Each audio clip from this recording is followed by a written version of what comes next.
اللہ الرحمن الرحیم۔ حسامی اصول فقہ کے اندر الفاظ کی اقسام جو تھیں وہ بیان ہو رہی تھی، تو والقسم الثالث سے بتاتے ہیں کہ والقسم الثالث فی وجوہ استعمال ذالک النظم، نظم کا لفظ جو ہے وہ لفظ کے لیے استعمال کیا ہے کہ اس لفظ کے استعمال کی اقسام کے بیان میں یہ قسم ثالث ہے۔ وجریانی ہی فی باب البیانی، اور بیان کرنے کے باب میں اس کو جاری کرنے کے حوالے سے جو لفظ کی اقسام بنتی ہیں اس کے بیان میں ہے وہی اربعۃ، اور وہ چار قسمیں بنتی ہیں، الحقیقۃ والمجاز والصریح والکنایۃ۔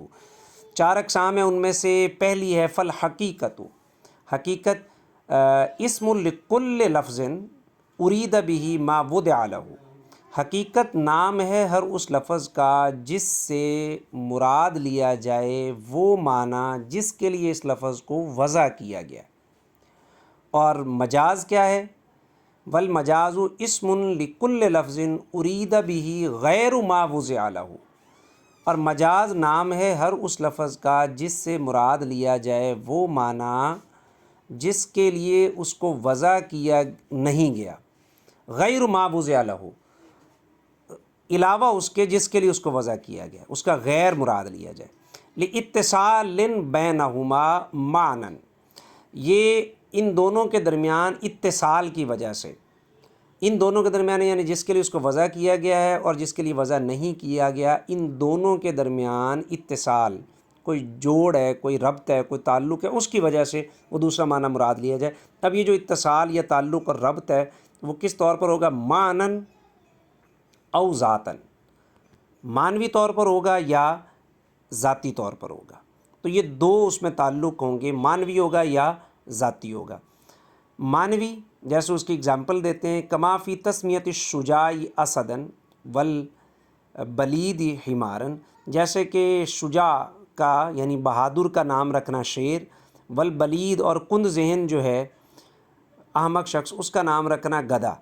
تو یہ مجاز ہے، کیونکہ لفظ شجاع لفظ اسد جو ہے اسے بہادر کے لیے وضع نہیں کیا گیا بلکہ اسے تو حیوان مفترس کے لیے وضع کیا گیا۔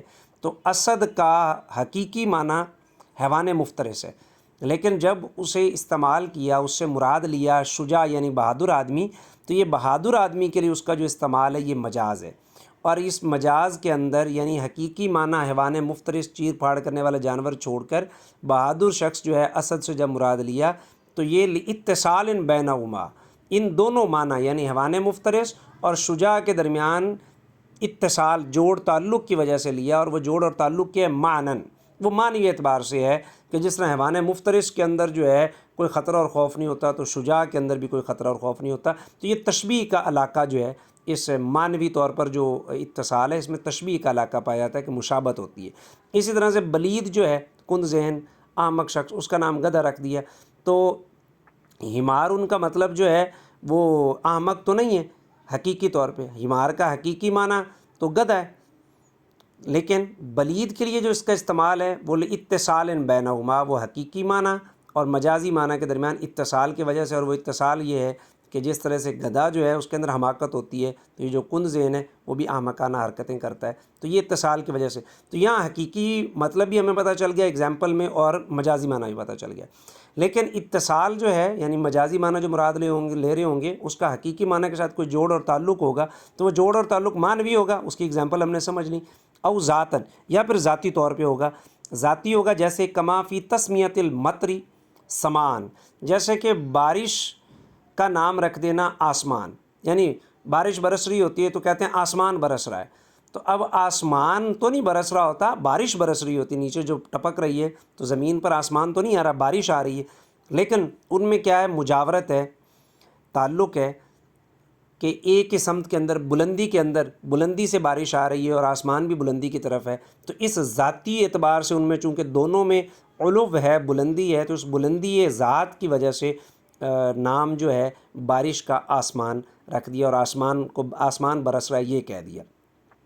یہ جو ذاتی یا صوری اعتبار سے علاقہ ہوتا ہے، تعلق ہوتا ہے، اس کے بہت ساری آگے جو ہے وہ اقسام ہیں، لیکن مصنف نے یہاں صرف دو کو خاص طور پر فوکس کیا ہے، بلکہ اولاً ایک لیا ہے، پھر اس کے آگے مزید دو قسمیں بنا دی ہیں۔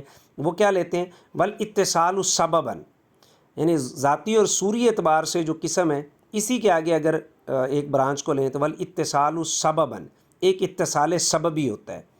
تو جو اتصال سببی ہے من حاذ القبیل، وہ بھی اسی قبیلے سے ہے، یعنی ذاتی اعتبار سے جو تعلق ہے اسی اعتبار سے اتصال سببی ہوتا ہے. وہو نوعان، اور یہ جو اتصال سببی ہے پھر اس کی دو قسمیں ہیں.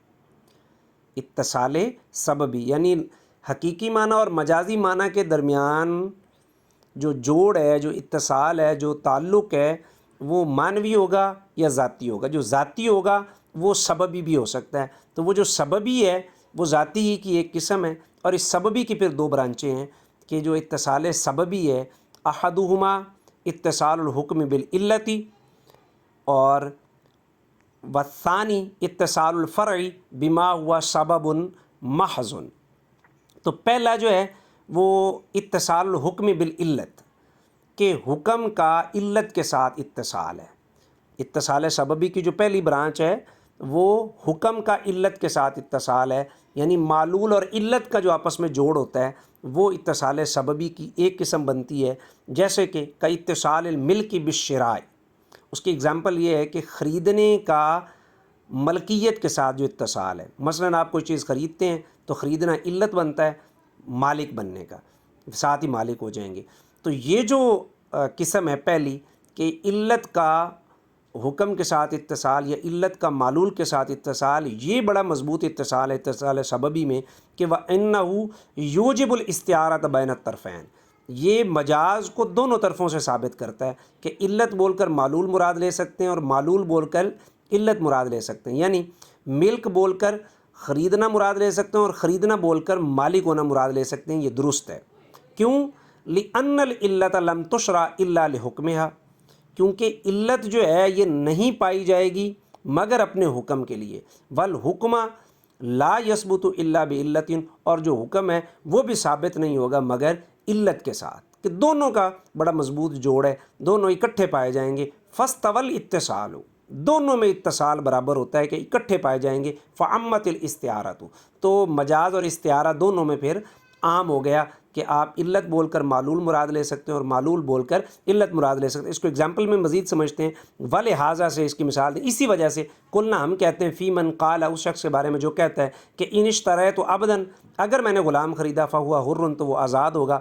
فاشترى نصف عبد، اس نے آدھا غلام خریدا، وباعہ، اور اس کو اس نے بیچ دیا. ثم اشترى النصف الآخر، پھر اس نے دوسرا آدھا خریدا. تو یعتق ھذا النصف الآخر، تو یہ جو دوسرا نصف آخر ہے یہ آٹومیٹکلی آزاد ہو جائے گا. کیوں؟ کیونکہ اس نے کہا تھا کہ اگر میں نے غلام خریدا تو وہ آزاد ہے. غلام خریدا، آدھا اس نے خریدا بیچ دیا، پھر آدھا خریدا، تو اس نے پورا خرید تو لیا. جیسے اس نے کہا تھا کہ میں نے خریدا تو وہ آزاد ہے، تو اب خریدنے کی صورت میں اس کے پاس چونکہ آدھا ہے تو وہ آدھا خود بخود آزاد ہو جائے گا، اور آدھا تو وہ بیچ چکا ہے، وہ آزاد نہیں ہوگا. ہاں اگر وہ یہ کہتا ہے کہ میں نے مراد یہ لی تھی کہ جب میں مالک بنوں پورے کا، تو وہ یہ بھی اپنی مراد بیان کر سکتا ہے، خریدنے سے مالک ہونا مراد لے سکتا ہے. ولو کالا، اور اگر وہ کہتا ہے بولنے میں وہ یہ کہتا ہے کہ ان ملکت، اگر میں مالک بنا، لا یعتق، تو پھر یہ آدھا غلام آزاد نہیں ہوگا. ما لم یجتمع الکل فی ملکہ، جب تک کہ سارے کا سارا غلام اس کی ملکیت میں جمع نہیں ہو جاتا.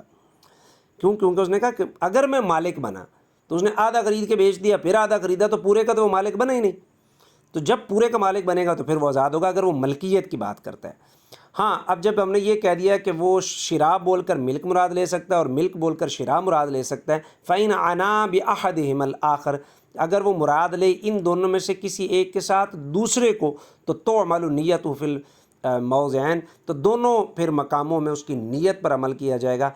لیکن فیما فیہ تخفیف علیہ لا یصدق فی القضاء ویصدق دیانۃ، لیکن اس صورت کے اندر جس میں تخفیف پائی جاتی ہے، اس کہنے والے پر تخفیف یعنی ہلکا حکم لگتا ہے، لا یصدق فی القضاء، قاضی یعنی قضاء کے اندر اس پر تصدیق اس کی نہیں کی جائے گی. ویصدق دیانۃ، البتہ دیانۃ عند اللہ وہ سچا ٹھہرے گا. قاضی البتہ اس کی جو ظاہری لفظ کی مراد ہے وہ اس صورت میں نافذ کرے گا اگر دوسری اس کی مرادی معنی سے اس پر حکم ہلکا لگتا ہے. مثلا وہ کہتا ہے، جہاں ہم نے کہا کہ اس نے کہا کہ اگر میں نے خریدا تو غلام آزاد ہے، تو اس میں آدھا آزاد ہو رہا ہے۔ اگر وہ کہتا ہے کہ میں نے اس سے مراد میری یہ تھی کہ میں سارے کا مالک بن گیا تو پھر وہ آزاد ہے، تو اس کی نیت تو درست ہے، یہ مراد وہ لے سکتا ہے، لیکن دیانتاً درست ہے، عند اللہ درست ہے۔ جب قاضی کے پاس فیصلے کے لیے جائے گا پھر یہ نیت درست نہیں ہوگی، کیونکہ اس پر تخفیف پائی جاتی ہے، اور قاضی جو ہے وہ تخفیف والا فیصلہ نہیں کرے گا، بلکہ اس قائل پر جو پورا پورا حکم لگتا ہوگا، آسانی اور تخفیف اس کو نہیں دے گا، بلکہ مکملی طور پر جو چیز بنتی ہوگی ایکوریٹ ظاہری الفاظ کے مطابق اس کے اوپر فیصلہ کرے گا۔ بہرحال عند اللہ اور دیانتاً اس کو جھوٹا نہیں کہا جائے گا، لیکن فیصلہ جو ہے بہرحال اس کے حق میں نہیں ہوگا۔ والثانی، دوسری جو کہا کہ اتصال سببی کی پہلی قسم تھی علت کا معلول کے ساتھ اتصال، اور دوسری قسم ہے اتصال الفرعی بما ہوا سبب محض، اور دوسرا ہے مسبب کا سبب کے ساتھ اتصال، فرع کا اصل کے ساتھ اتصال۔ اتصال الفرعی، فرع کا اتصال، بما ہوا اس کے ساتھ جو کہ ہو سبب محض، محض سبب ہو، لیس بعلت، علت نہ ہو، علت نہ ہو، وضعت لہو، ایسی علت جس کو اس کے لیے وضع کیا گیا وہ نہ ہو، کا اتصالی اب اس کے آگے اگزامپل پر چلے جاتے ہیں۔ پہلے یہ اتصال ہم نے دوسرا سمجھ لیا کہ فرع کا اصل کے ساتھ اتصال نہ کہ علت کے ساتھ، مسبب کا سبب کے ساتھ اتصال نہ کہ علت کے ساتھ۔ تو اس کی اگزامپل کیا ہے؟ کا اتصالی زوال ملک المتعتی بالفاظ الاتقی طبعاً لزوال ملک الرقبتی، جیسے کہ ملک متع کو زائل کرنے کا اتصال بالفاظ الاتقی، عتق کے الفاظ کے ساتھ، طبعاً تابع کرتے ہوئے، لزوال ملک رقبہ، ملک رقبہ کے زوال کے تابع کرتے ہوئے۔ اس کو تھوڑا سا سمجھ لیتے ہیں۔ مثلا ملک متع کا زوال، ملک متع سے مراد یہ ہے کہ زوجیت کے فائدہ جو ہے نکاح کے اندر جو ہے اس کو زائل کرنا آزادی کے الفاظ کے ساتھ، کہ تجھے آزاد کر دیا، یہ درست ہے۔ اور اس میں جو اتصال پایا جاتا ہے وہ فرع کا اصل کے ساتھ یا مسبب کا سبب کے ساتھ جو اتصال ہوتا ہے وہ والا اس میں اتصال ہے۔ سبب کا مسبب کا جو اتصال ہے، سبب مسبب کا، وہ والا اتصال یہاں پہ پایا جاتا ہے، علت معلول والا اتصال یہاں پہ نہیں ہے۔ کس طرح سے کہ ملک رقبہ یعنی جو گردن کی ملکیت ہوتی ہے، جب ملکیت میں کوئی پوری باندھی اس کے آ جائے گی تو اس کے ضمن میں جو زوجیت والا جو نفع ہے ملک متع والا وہ بھی اس کو حاصل ہو جائے گا۔ تو اسی طرح سے اگر وہ آزادی دیتا ہے کسی باندھی کو، تو باندھی جب آزاد ہوگی تو اس کی ملک متع بھی اس کے ضمن میں آزاد ہو جائے گی۔ تو کہا ملک رقبہ کی آزادی والے جو الفاظ ہیں، یعنی پورا پورا آزاد کر دینا، وہ لفظ بول کر اس سے مراد اگر وہ طلاق لیتا ہے اور ملک متع کا زوال لیتا ہے تو یہ درست ہے، کیونکہ جب ملک رقبہ زائل ہوگی تو اس کے تابع ہونے میں یہ بھی زائل ہو جائے گی۔ وَأَنَّهُ يُوجِبُ اسْتِعَارَةَ الْأَصْلِ لِلْفَرْعِ وَالسَّبَبِ لِلْحُكْمِ دُونَ عَكْسِهِ، یہاں جو استعارہ ہوگا وہ اصل کا فرع کے لیے اور سبب کا مسبب کے لیے ہوگا، اس کا الٹ نہیں ہو سکتا کہ مسبب بول کر سبب مراد نہیں لے سکتے اور اصل بول کر فرع بول کر اصل مراد نہیں لے سکتے، ایسا نہیں ہو سکتا۔ مثلا کہ جیسے ہم نے کہا کہ ملک رقبہ بول کر ملک رقبہ کے زوال سے تو ملک متع کا زوال ہو سکتا ہے، لیکن ملک متع کے زوال سے ملک رقبہ کا زوال نہیں ہو سکتا، ایسا ممکن نہیں اور یہ مراد نہیں لیا جا سکتا۔ کیوں؟ لِأَنَّ اتصال الفرع بالأصل فی حق الاصلی، کیونکہ فرع کا اتصال اصل کے ساتھ اس طور پر فی حق الاصلی کہ اصل کو مراد لیا جائے فرع بول کر، فی حکم العدمی وہ عدم کے حکم میں ہوتا ہے، وہ مراد نہیں لیا جا سکتا، لاستغنائہ عن الفرع، کیونکہ اصل جو ہے وہ فرع سے مستغنی ہوتی ہے، اسے اس کی ضرورت نہیں ہوتی، اور اسے سمپلی آپ یوں سمجھ سکتے ہیں وَهُوَ نَظِيرُ الْجُمْلَةِ النَّاقِصَةِ إِذَا عُطِفَتْ عَلَى الْكَامِلَةِ، کہ جب جملہ ناقصہ کا عطف جو ہے وہ کیا جائے جملہ کاملہ پر، تو توقف اول الکلام علی آخری، تو جملہ کاملہ جو ہے اس کا توقف بعد والے جملہ ناقصہ پر ہوتا ہے، اس طور پر لصحتہ و افتقارہ الیہ، کیونکہ جو جملہ کاملہ ہوتا ہے وہ تو صحیح ہوتا ہے، اور و افتقارہ الیہ، اور اسی جملہ کاملہ کی طرف جملہ ناقصہ محتاج ہوتا ہے۔ تو فاما الاول فتام، اول جو ہے یعنی جملہ کاملہ وہ تام ہے فی نفسہ لاستغنائہ عنہ، اور وہ اس سے ناقصہ سے مستغنی ہے، البتہ جو ناقصہ ہے وہ اس کا محتاج ہے۔